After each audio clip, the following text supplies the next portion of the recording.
So I want everyone listening to this episode, we're going to do a little therapy exercise where just for a Mhm. moment, I want you to just sit with what it feels like when you take time off. It's your first, maybe it's the day before you're about to go out. It's a Friday before and you're like, I'm off all week next week. What do you feel like? Are you anxious? Are you nervous? Are you telling people, oh, well, you can still reach out to me for XYZ? Well, don't worry, I'll take care of that, even though you're going to be away or on vacation? I've had to do a lot of coaching with staff around like, you are off. That means we're not taking phone calls. We're not answering emails. In fact, take it off your phone. Be I done. mean, I think it really is dependent on if you're working in an agency or in like a corporate structure versus owning your own business. I think there is a differentiator there. I think that's bullshit. I think with technology, we have created this facade that people need to be on and needed all the time. And it's bullshit. Unless you are a foreign diplomatic leader of an independent nation in this world, I don't think that you actually need to be on every day, 24/7, 365. I think that's bullshit.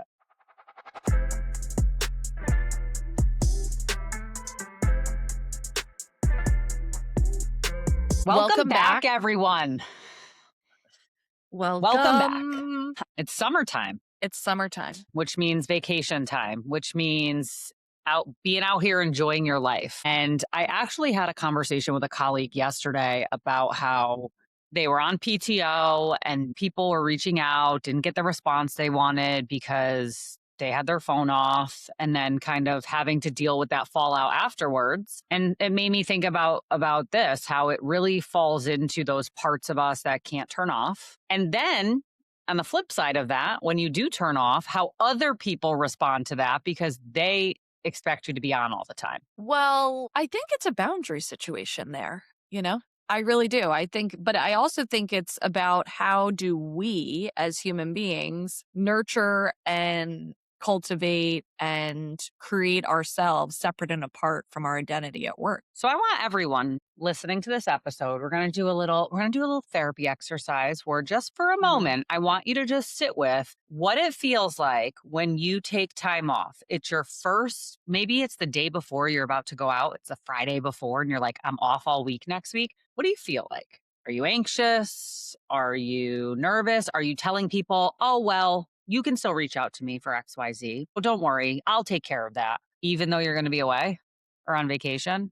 I've had to do a lot of coaching with staff around like, you are off. That means we're not taking phone calls. We're not answering emails. In fact, take it off your phone. Be done. I mean, I think it really is dependent on if you're working in an agency or in like a corporate structure versus owning your own business. I think there is a differentiator there. I think that's bullshit. I think with technology, we have created this facade that people need to be on and needed all the time. And it's bullshit. Unless you are a foreign diplomatic leader of an independent nation in this world, I don't think that you actually need to be on every day, 24/7, 365. I think that's bullshit. No, I'm not saying that. I'm not saying you have to be on 24/7, but there's some things that We've need to get created that. done. We've created that. Like that. So then when somebody goes on vacation and somebody can't get a hold of you, like there's a problem. That's either a structural problem or it's a boundary issue. Yeah, no, I think we're saying the same thing.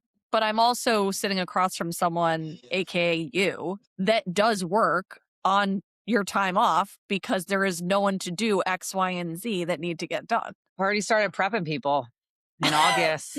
In August, there's some things that people better learn how to do because I'll be offline. Yeah. Well, and I think it's important. So let's back it up a little bit. Our most listened episode was, since we started the podcast, has been out of office and to ourselves, which told us one thing, that people are craving permission to step away. And so a lot of what we want to talk about today is what happens when you finally take the vacation, when you finally take the leave, when you finally block your calendar, but you still have your work ethic, your drive, your grit around your career that comes with you.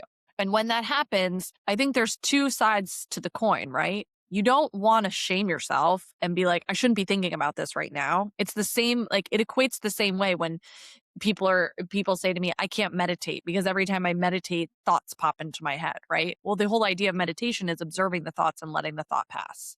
Mhm. So I think there needs to be a really clear distinction of honoring the time you're taking off, but also not beating yourself up if something pops up or if something feels comfortable handling. Because I am one person who I have felt consistently that I've done a pretty good job over the years taking designated time off. But if something were to pop up that felt like I could handle and felt like I had bandwidth and I was comfortable, why am I going to why am I going to put myself in this box and be like, no, I said I was going to be off, so I'm not going to do it? That to me feels more stressful than just doing the thing. So when you said in the beginning, I think we need to differentiate between a business owner versus corporate versus whatever. I Mhm. think that when you own your own business, which is the where we're at right now, we choose when we're on, when we're off, XYZ. For Pretty me, much always, though. Pretty the much time always. but the time off is much more fluid because I take time off in a way that somebody who's working for someone who is an employee is not going to be able to. They don't have the flexibility I do. So when I Mhm. am working on a vacation for an hour here, an hour there, or even when I go away for 2 weeks this summer, when I'm off and I'm saying nobody need me, I'm still going to check my email every day because it's self-preservation. But that doesn't mean that I have to handle it. It's more about me just kind of like deleting shit or forwarding things. But I feel like we don't protect the time of someone who has 2 weeks vacation a year, 3 weeks vacation a year, and they don't have that flexibility. So when they get that 1 week off and we're saying, like, well, do you have the bandwidth to maybe still cover this thing? Like, I think that's a lot different than the bandwidth that we may have with the flexibility. Yeah. So I think it's a great point. So many women, especially mothers, leaders, entrepreneurs, caregivers, whatever it is that you're doing in your day to day, taking time often feels wrong, hard, or almost impossible before it feels restorative. So when we think about how to nurture, we'll say, your time off or how to honor your time off, what how do we do it? How does somebody walk through that? And what have some of the face down moments been for you when you have worked for someone else and maybe they've stepped in and said, "Hey, can you handle this thing while you're away?" Like what are tangible ways that people can start to really protect that energy? I mean, I go back to the agency work. I was on 24/7 and it was told to me pretty early on like that's what's expected. You're expected to be on call all the time. I ran 24/7 programs, so I got calls in the middle of the night. I got obviously when I went on vacation, I didn't have maybe my agency phone, so there was a little bit of a separation, but they could still reach me on my cell phone and they did. I feel like this is kind of like a backwards answer to this, but the most profound statement that somebody made to me that really made sense to me is that every time that you're trying to level up, whether it's your skill set, whether it's a promotion, whether it's, you go from working part-time to full-time, whenever you're going back to work, let's say you're a stay-at-home parent and you're going back to work. So whenever there's like this shift, this transition, you're trying to level up in some way, you need to make sure that you're resting as much as you're working. There has Mm, to be this okay. balance. Like you have to rest as hard as you're working. And I think what happens is our culture rewards like you're only supposed to rest once you get to a certain point. But if Well, you're that's waiting for that, like right. you're just going to wait till you're burned out essentially. Well, one of the questions that came up on this episode was, do you ever find yourself earning rest instead of simply taking it? Two hands on that raised for me because I do feel as though for a long time, and I'm getting a little bit better, that I needed to earn the whatever, right? There was a very clear like reward system happening. And although I think there's value in that, I will say that my perception has shifted where I'm building in the proper amount of rest throughout all the days. Because what happens is that if I'm just banking that for when I go away, and trust me, I've been on both sides. Like I have worked 51 weeks out of the year and 1 week taken no phone, no connection to work, right? And that started a long, long time ago. And when I first started that, what I realized was that it took about 4 or 5 days into the vacation to even be able to chill, right? To Yeah. be able to relax. And it took a lot of like kind of beating my head against the wall over and over again, realizing that like these vacations and these trips were not necessarily feeling like rest to say, okay, I need to alter the other 365 first before those can actually feel beneficial. So I really don't think it's like time off situation. It more is like the time that I'm on, what do my other hours of the day look like? For me, some of this goes back to intuition. I just feel like we have so many ways to artificially ramp us up and keep us on all the time. So, like, what I mean by that is we have caffeine, we have energy drinks, we have the TVs and all these, and all the, the artificial light from all the tablets and, all these things that keep us tired and wired, which is really goes back to nervous system regulation of like, how do we identify when we need a rest? Like, it goes back to kind of that fundamental part of it instead of just Hmm. pushing through all the time. I mean, I can't tell you the number of people, whether it's my friends, colleagues, that are just, oh, I'm just exhausted. I'm just Hmm. exhausted. Hmm. I'm sorry, but like, that's not how I'm trying to live my life. And when you were just talking about that, what came up for me, I don't know if I've shared this on before, but when I was early in recovery, I was in my graduate program. I was working full time as a CNA overnight, so 11 to 7 a.m. Oftentimes, I would pick up extra shifts. So I would actually work a double from 11 p.m. to 3 p.m. Okay. How to do that. But anyway, I was just, first of all, shift work screws up your circadian rhythm. It screws up your entire system, right? And I went to Puerto Rico with girls in recovery. This was like my first big trip, like in sobriety, paid for with my own money. It was like a big deal, right? We fly down there. I'm pumped to be able to like sleep through the night. I'm up all night, all the time working. Like, I'm actually going to be able to enjoy the beach, be up during the day. I want to go see some stuff. And there was a lot of conflict because I didn't want to like go out and be out in the clubs until, midnight or later because I wanted to rest. Yeah. Like, for me, it's like I paid all this money. I want it to be restorative. And like, rest doesn't just mean like sleeping or laying down on the beach. For me, it's like, what am I filling up my bucket with that feels like joy and feels like play? That's restorative. Rest is also like, what's restoring you so that the work feels purposeful and like something you want to do versus something you have to do. Yeah. I mean, look, I think it's also taking into consideration how much women, men, but we're talking about specifically women carry. And how do we fully unplug and how do we honor that shift when it feels like everything that we've been told has been to be on, right? So now you're in a position, kind of taking your story, is like you're in a position where you've had to be on at work and now your friends are expecting you to be on vacation, right? And so Yeah. laying the, like, expectations and the parameters around, okay, what is going to work for me? And I think a lot of this really kind of stems from like needing to walk through dropping the guilt.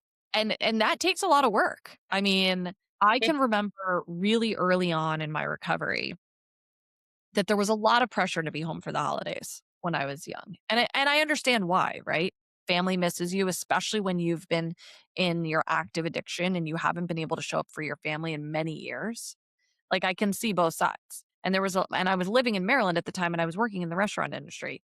So for anybody who has ever worked in the restaurant industry, like, you don't really get holidays off. There's a lot of holiday parties and things that you're doing to kind of support other businesses when you're in the hospitality industry. And so I remember having to say a few times, like, as much as I would want to be there, I can't. Like, I need to either make money or I also need to balance, like, what's worth my time? How am I gonna be able to just go up and back one day, when I have to be back at Mhm. work the next day? So again, some of these harder conversations had to take place of like, how frequently am I trying to please someone versus honoring what I need? That is where I feel there's been so much conflict for me, even recently, professionally and personally, where I'm making a stand of like, this is actually what works for me, and other people having a problem with it. And then in parallel to that, it's like the work that I do with clients. It's like, well, this goes back to how comfortable are you with conflict? Mhm. And conflict doesn't mean an argument. Conflict doesn't mean being aggressive, but Mhm. conflict does mean we are not on the same page with this perspective, and Right. hopefully we can have a conversation to get there. But I, I personally don't have a problem with stating my needs. We know. Now, sometimes I need to work on the delivery of the statement of my needs, because sometimes I could be so much on the side of like, I don't give a fuck what you think, like this is what I need, that I sometimes need to get back into alignment with other people. But I do think it creates conflict because a lot of people aren't comfortable with making people upset. They feel selfish. They feel like it's wrong, like we talked about earlier, Mhm. and I'd rather avoid the conflict. But what happens is you're abandoning yourself every time you do that. Well, I mean, I think that also kind of leads into like, why does rest feel so hard? So many high achievers, both in family and in career, okay, can be both. I mean, one woman that I used to go to, long story, fun fact, I used to be a hairdresser, okay? And there was another girl who I was apprenticing with at this salon. When I talk about high achieving women, I do not just mean high achieving women in business. I also mean high achieving women as, moms and as caregivers. She's about to have 7 kids, okay? She has 5. That's an achievement in and of itself, okay? She has 5, and she just made an announcement with all She's 5 of pregnant her with twins? kids that she's pregnant with twins. Yikes. And God so bless.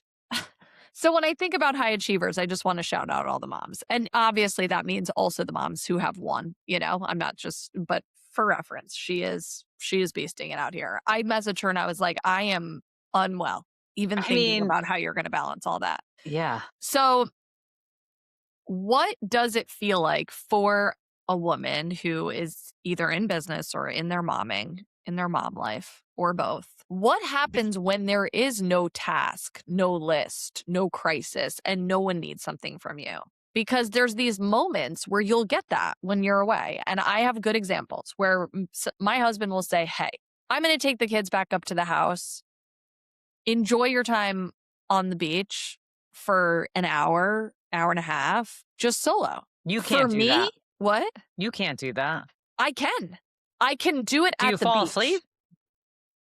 I could fall asleep. First of all, I could fall asleep anywhere. I could fall asleep while the woman's doing my eyelashes. Oh, I I love mean, falling asleep, and the dentist, I'll fall asleep. that might be something we need to look at. I think maybe it's the sound. No, I think it's probably because we need rest. Like our nervous systems are in overdrive half the time. But I am able to rest. But what I will say is for the people that can't or feel like, because I've also seen friends who are like, they can't do it. They're always thinking about or they're conversating about like what's going on up at the house, what are the kids doing? How do we slow that down? How do we embrace the rest? My suggestion would be you have to take bite-sized pieces. So if an hour feels like too much, then you need to take Mm, these little like mini vacations, right? smart. Take the 10-15 minutes without your phone. So, I mean, especially with the weather nice outside, right? Take the walk outside without the phone. Oh, Go and so sit true. outside with a book. Start reading, okay? Reading is a way to be like present and paying attention to something. But I do think it's more activities. I hate to say it, but especially with all this talk about ADHD and stuff, part of the attention span issue is the fast moving everything in the phone. Like put the phone away. I will tell you that I had one of my more challenging days at work a couple days ago, and we had this evening rendezvous with our neighbors, and sometimes they do this like Taco Tuesday. It's so fun. And as soon as I put work down and knew that I had to go to this, I was like, "Look, I'm leaving my phone at home." And I Yeah. did for 2 hours. And you know what? Everyone was fine. It makes a difference. Like I went for a hike with my son this weekend and I left the phone behind, like, or I put on airplane modes because I took pictures and stuff, but like I wasn't looking at the phone, like it wasn't, and it just makes a difference. I feel like that would be my number one suggestion would be taking those bite-sized pieces and put the phone away. Like take the 10-15 minutes so you can build up to it. And also if you're a mom and with your example specifically, I think some of it is trusting your partner or your family or whoever has the kids that like it doesn't need to look perfect. It just needs to look the kids just need to Done. be fed and It just needs to be alive. done. Yeah. Yeah, I mean a lot of times we criticize how other people are parenting or caring for our children when like let them have fun. Like I just see so many moms specifically, but like focus so much on this perfect childhood they want to curate for their children that like you're missing the point. The point is being messy and joyful and spontaneous to some extent. Like, I think doing it your way all the time, that's the exhausting part. Yes, relatable. Yeah. But I sat on my back porch this week. I went out to dinner with a friend. I got some ice cream on the way home. I sat outside in my robe. I got home, got in my jammies, my robe. Nobody was home.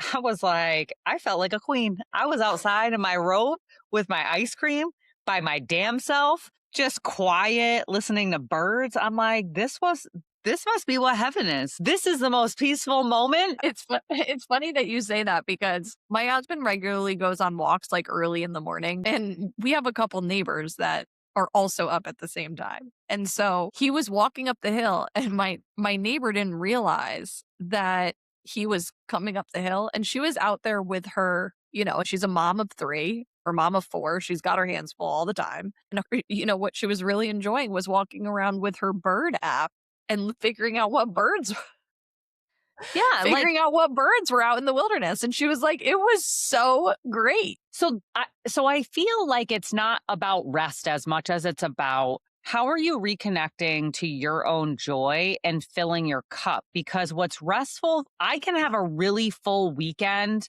where it's not restful in terms of I'm taking naps, I'm like laying down. Like last weekend, I went on this big hike. I had a full weekend, but it felt restful because it filled my cup in these ways that like I needed. Well, that's what I was trying to say at the beginning of the episode, where where I said essentially, if it feels okay to do, why fight to do it, right? So like you may feel like really restful, really joyful, and you're like, oh, I can actually answer this message, so I don't have to deal with it when I get back, right? So again, I think it's just being in tune. The whole reason we started this podcast, okay? Being in tune with oneself, yes, but the whole reason we started it was because we had this narrative being like drilled down our throat that we needed to be balanced.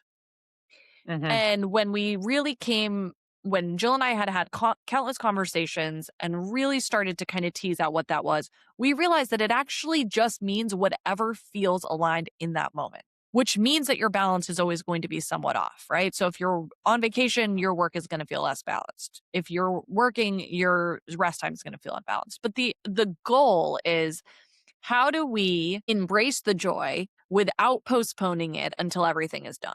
And that, I think, is the crux of some of the challenges that I have, is that I feel like the rest is still the reward in a lot of ways, right? I do feel like the joy Yeah. is the reward.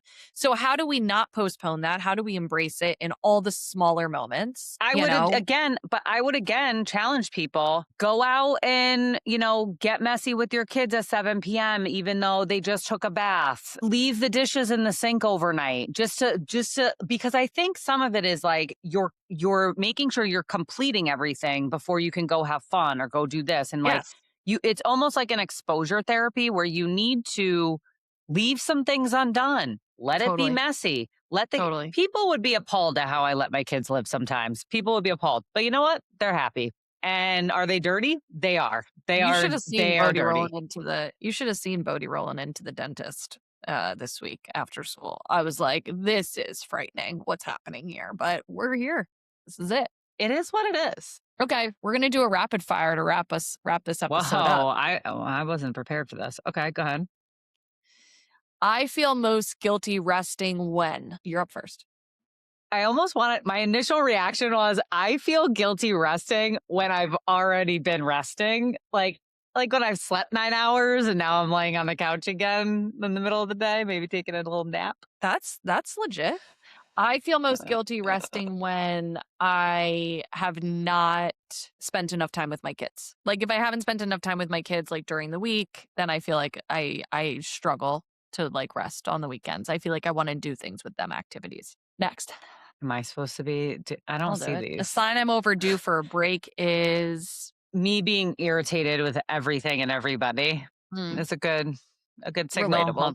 Yeah. Yeah, when I just feel like I'm like trying to control everything. I know that I need to like just take a step back. There's almost a visceral feeling internally where I'm like, you know what? And there are some days that I'm like, I need to tap out today. We're not doing anything else because then I'm liable to just have to go and repair things if I just continue pushing through it. Right. So it's like, we're done here. Um, Yes. Something I used to think was lazy, but now I see as healthy. I would say going for a walk, even if I can't get a workout in. Like I would feel like, okay, going for a walk, like what is that going to do? But honestly, it really serves my mental health. I'll say putting like the kitchen back together before I like go to bed at night. I used to be like, oh, this means I'm kind of like I'm lazy and I'm kind of a POS but now I'm like, I can't, especially in Maycember and the spring, guys. Mason. It is wild out here in the spring. The best thing that happens when I slow down is that I am able to, God, just like appreciate, I think that I feel like I'm so much more rooted in gratitude than I am anything else. Say I'm able to listen to my intuition. I have more kind of downloads. You can call that from the universe, God, whatever. I just feel more spiritually connected the more that I slow down. Um, I need to have that quiet time in order to have that connection. One thing I'm going to give myself permission to do this week is cut my work schedule a little short. We're embarking on a transition from school to summer, less structure around the kids' days. So play dates are upon us. Work schedule looks lighter and it's going to be okay. I'm giving myself permission not to stack my calendar in the summer, even though I'm taking my first 2-week vacation this summer, which feels Oh, that's going aggressive. to be awesome. So great. Yeah. But I'm not, I'm trying to keep some space in my schedule. I already told the kids we'll be taking some like a beach day, like play hooky from camp one day. Like it's weather dependent. If it's nice, we're out of here and everyone's just going to have to deal with it. Spontaneous. Spontaneous Spontaneous. summer. Spontaneous summer, guys. Let's embrace it. So, in closing, goal isn't to escape your life, it's to create enough space that you can actually enjoy it. If you're listening to this episode while you're doing dishes, answering emails, screaming at a kid, laughing with a kid, whatever's going on, we see you. It's not always going to be perfect. It's going to be messy. Embrace the mess. And don't forget that we're always interested in your feedback. So look to our Instagram for some polls and posts and fun takeaways. Reminder to sign up for our newsletter. If you are interested, please DM us or sign up through the show notes. And I'll leave you with this, or we will leave you with this. What would change if you stop treating rest like something you have to earn? Take some time to think about it, and we'd love to hear your feedback. Until next time, bye.